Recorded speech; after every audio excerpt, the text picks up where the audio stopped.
سيب الواد قاعد، سيب الواد قاعد وربي يا حي. بالراحه على الولد، بالراحه على الولد.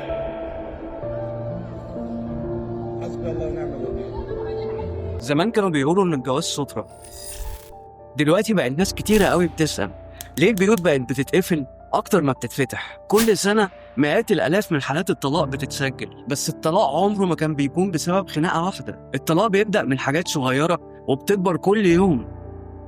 خناقات الازواج واردة عادي، بس هل اهالينا زمان ما كانوش بيتخانقوا؟ كانوا بيتخانقوا بس ما كانوش بيتطلقوا، كانوا بيحافظوا على علاقتهم. اتنين عايشين في بيت واحد لكن كل واحد في عالم لوحده.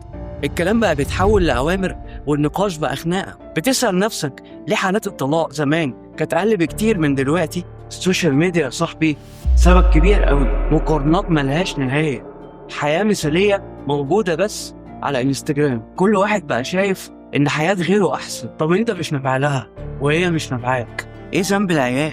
بتخلف ليه أصلا؟ ليه الخلاف ما بين الكبار يتحول لعقاب للأطفال؟ ليه تخلي طفل يبقى مطلوب منه يختار بابا ولا ماما؟ ليه تخلي طفل يسمع كلام يكرهه في الطرف التاني؟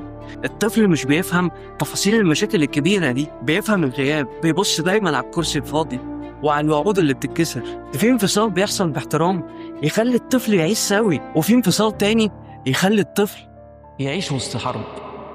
زمان كان في أطفال اتأذوا من بيوت فضلت مكملة وهي مكسورة، ودلوقتي أطفال أكتر بيتأذوا من خلافات ما بتخلصش بعد الانفصال، وفي الحالتين الطفل بيدفع تمن حاجة ملوش ذنب فيها. الطلاق قرار بين اتنين كبار بس أثره بيوصل لقلوب صغيرة.